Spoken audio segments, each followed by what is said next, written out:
All right, you've seen the product. Now it's time to take action. It's all about that miracle food. My man Chakra Doctor has put some of the greatest superfoods on the planet here in one bottle for you. I know we see COVID going crazy and a lot of different things, testing our immune system. This right here is a perfect cleanse and reboot. Great for the immune system and a great anti-inflammatory. Miracle food. Tell them Viral Hip Hop News sent you. Let's go. The other day, the news came out that DMX suffered from a drug overdose, then a subsequent heart attack. And we found out today that his brainwave is pretty much hasn't improved from the day that he, was in this coma. So, Dr. Boyce Watkins, how do you feel about DMX, his situation right now, drug abuse, et cetera, et cetera?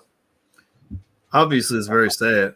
It's really sad because everybody saw it coming. You always knew that there was going to be that one day where where he wasn't coming back, or and I hope he comes back from this, but we know what the reality is, and I think that it reminds us of a lot of things, in particular what drugs can do to people and what they've done to the Black community. There's probably been $10 trillion worth of potential that's been killed in our community because of dope. And I have very little tolerance or patience for anybody that, on any level is acting like this is okay.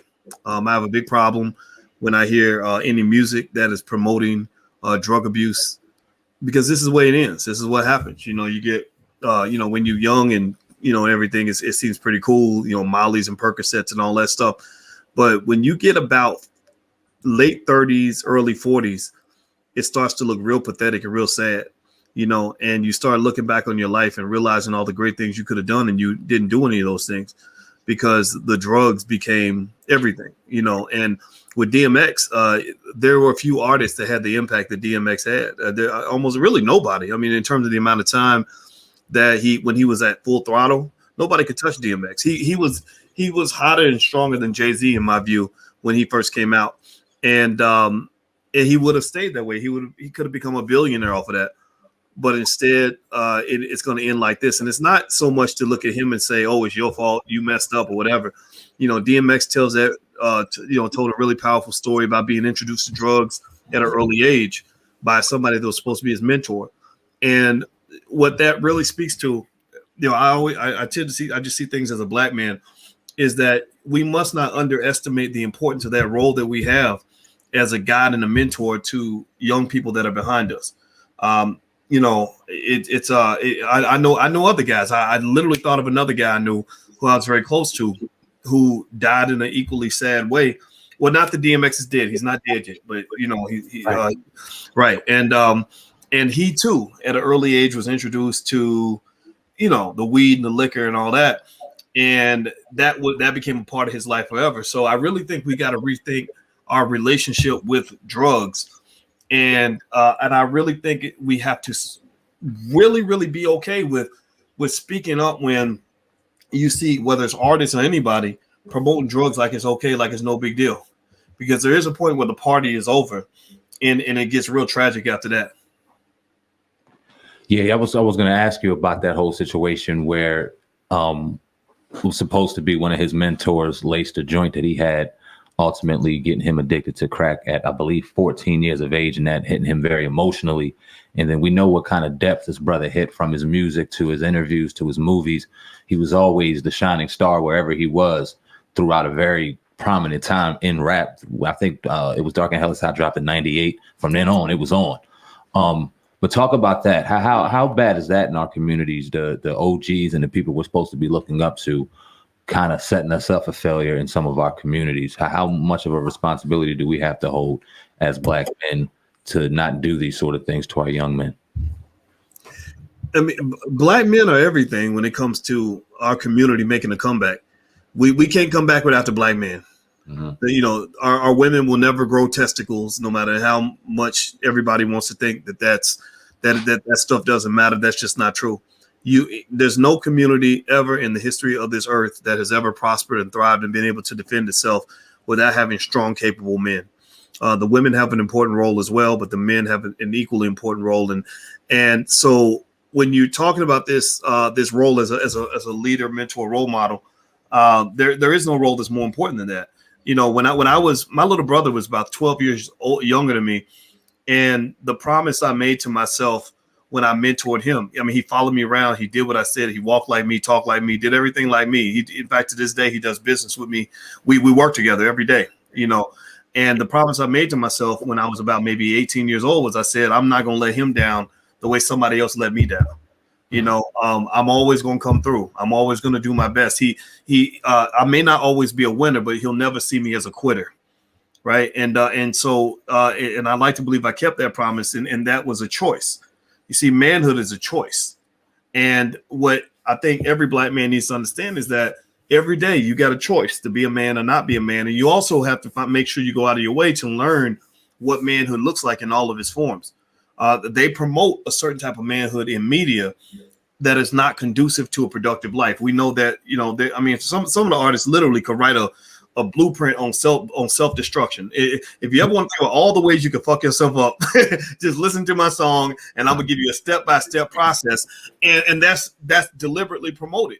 That's deliberately promoted. And we think that's cool. We think that's manhood, and it's not. And so I encourage any man out here that wants to be a man to understand that a man has to be a pillar for the community. You must be like a rock, like a tent pole. Like the tent only goes as high as the tallest tent pole. So that means your back's up straight.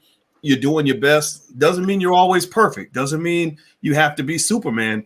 It just means that there is an expectation. There's a choice you make to say, I'm going to do this. I'm going to do my best. And I saw this from my father, who also overcame a drug addiction. Actually, now I had two fathers. I had a biological father who fell victim to drugs. I mean, drugs is everywhere. I mean, a lot of us can just point to all these places where drugs just messed everything up. You know, yeah. Drugs, it's one of the worst things that ever happened to us. So my biological father, who was hooked on drugs, went to prison for drugs and all that, was never there. But then I had a stepfather who also came back from Vietnam with a drug addiction. And he just made a choice to say, okay, this is not the life I want. This is the life I want to have. And this is the life I need to have to come through for the people that depend on me. And so we're children. We don't know. We're just like, okay, that's daddy. Daddy's, Superman in our eyes until he proves otherwise. So every day, he told me about choices he had to make in terms of basically kind of just saying that I will not let my family down, like no matter what it takes. Like almost like being on a football team where you're like, I'm going to do whatever it takes for my team to win. Like, or you go to battle and you say, whatever it takes to win this war. A man has to make that decision because to some extent you are the last line of defense for the people that you love. And when you fall short, when you let somebody convince you that you ain't nothing but a weak little bitch and you're supposed to sit back and let the women take the lead and let the children do everything or whatever it is, or I would have took care of my kids if this hadn't happened. Well, you're destroying an institution because, again, you are the backbone. You are the fabric of that institution. So I personally think that role needs to be one that we need to really contemplate on. It's a great opportunity to do something great. It's also a great opportunity to do something terrible. And you see the consequences of somebody falling short in that role when you look at the life of DMX. But there's millions of other people that could tell equally tragic stories that have happened in their life, too. Now we talk about, drug addiction, and I know over the years you have been on Future, for his message. And I looked up an article, the song Molly Percocet hit 1 billion streams just on Spotify alone, since its release date. People like Future and others that promote, drug use, how big or how massive do you think the collateral damage is, with the youth and the young kids coming up? Well, let me tell you this. There's a reason the federal government will not you to advertise certain products. If somebody wanted to market cigarettes to children, they're not allowed to do that. And the reason is because marketing works. And the reason corporations are very happy to pay artists money to promote a product is because hip hop artists were the original social media influencers. They were social media influencers before social media even existed, going all the way back to Run DMC when they got everybody to buy Adidas. Adidas' sales went up because of the song My Adidas. So for any artist to not realize the impact of their words on the listener means that they are completely unwilling to consider all the research that shows that the subconscious mind is the most powerful part of your brain. And so when you have a certain message in your music, the damage is going to be huge. You know, there are so many people that they dress like the artists, they do what the artists do, they follow the celebrities. We worship celebrities. That's not healthy, right? I wish we could get rid of that, but it is what it is. And so the impact of Future's music is huge. In fact, his words will have far greater impact than my words or our words or anything. And it makes me very sad that anybody who brings that up is just seen as a hater or you just mad or you just trying to attack somebody. No, you're not trying to attack somebody. You're trying to protect somebody. Right. So I hope he figures it out and grows up. I don't know if he ever will. And I do believe the damage is going to be huge because it's right now, right at this very moment there. I just read a story literally 20 minutes ago about a little town where they have so many drug addicts that this lady was talking about all the people in her family that are dying from drugs that died in the past 6 months alone. You know, and this is literally something I read today. So this is everywhere. And so as Black people, we have to be conscious and aware and not just be sheep. We have to speak up on this. Absolutely. Now, I want the people, when I ask this question, to make the statement, not to have any correlation between what I'm about to ask and DMX's death, because I'm not trying to put any correlation, but I want to ask you this, Doctor. We hear a lot of people in hip hop, in particular, in our age of hip hop, saying they sold their soul. DMX said it a lot. He said, I sold my soul to the devil and the price was cheap. And it's cold on his level because it's twice as deep. He said this through album. Rappers in hip hop seemingly, quote unquote, sell their soul to whatever the case may be within the industry. How detrimental was that? Hearing that as a young up and coming rapper or somebody that's kind of, what's the word I'm looking for? May have an influential on these rappers, hearing that, thinking that's what they have to do to make it. And that's kind of maybe even the segue to what Lil Nas X is doing.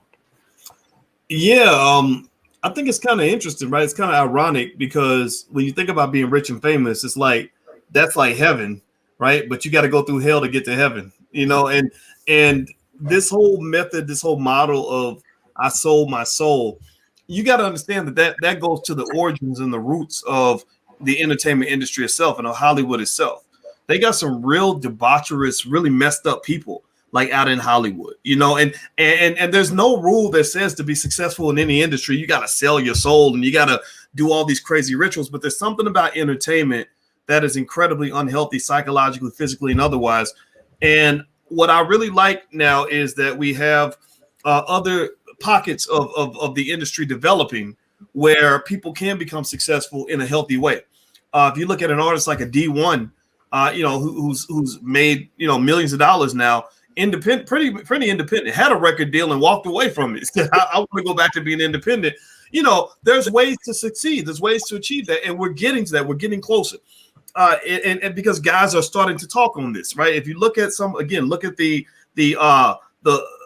importance of the example from the OGs. You have Ice Cube, Diddy, Kanye, and others who are all either billionaires or on their way to billionaire status, who became billionaires without depending on making, some album to get there, right? The music becomes that pathway to brand building and promotion of a product or whatever.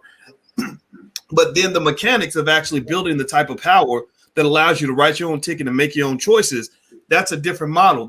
That's where your training in things like business and entrepreneurship and investing comes into play.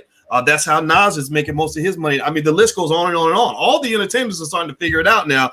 And, even Snoop is now getting involved in the cannabis industry and doing everything else. And because he built a brand around cannabis, and I don't put cannabis in the same category as a lot of the other things, even though brothers have to be real careful with that, because some of that synthetic stuff will kill you. And also it's hard to be real productive when you're smoking weed all day long. Right. So like everything else, it should be seen in moderation. But you see the guys that are maybe 40 and up who are starting to sort of show you like, okay, there are different ways to achieve that goal. I mean, if you think about this, to be in the category of being a successful artist, you don't have to make $100 million. If you're making $500,000 a year, or where a guys like Immortal Technique were before he became a multimillionaire, let's say he was making $300,000-$400,000 a year and touring around the world. Well, now you're successful. You're making as much money as a surgeon and you're doing what you love, you win. Check. Congratulations, right? So we got to just understand that there are many, many ways to skin that cat. You ain't got to go the pathway that people had to go through in the 80s. This is a different world. So I do agree with your point. And actually, it's funny. I kind of lost the question just a little bit, but I hope that I answered it in the sense of saying that selling your soul is not necessary. Your soul should never be for sale. When somebody offers to buy your soul, just know that there's 1,000 ways for you to get what you want without having to bend over and let somebody butt break you in order for you to be on TV. Because really, if you sell your soul to be successful, then you're not successful at all. Right. This is Sam Ant, CEO of Viral Hip Hop News. Listen, I appreciate each and every one of y'all who are going to check out this documentary. Shout out to my man Lonnie Fresh. Do me a favor, go to YouTube right now. Go subscribe to Viral Hip Hop News, one of the best hip hop platforms out here right now. We also have The Hub, Hip Hop News Uncensored, of course, the podcast, the baddest podcast out, the Hip Hop Uncensored podcast. We drop 7 days a week, doing this thing 100% independent. There was not one day that I was at work on the Fresh Prince of Bel-Air that I wished I was somewhere else. Now let's talk about the Players Club, because you, I think, correct me if I'm wrong, that's like your first major role in a movie, right? Taking over the game. Sincerely appreciate each and every one of y'all. You can grab merch on the YouTube site. You can talk to me on there and much more. Sam Ant, CEO of Viral Hip Hop News. Appreciate each and every one of y'all. Oh God, you the man, Cass. I spit white like a clan mask, and I'm a hustler.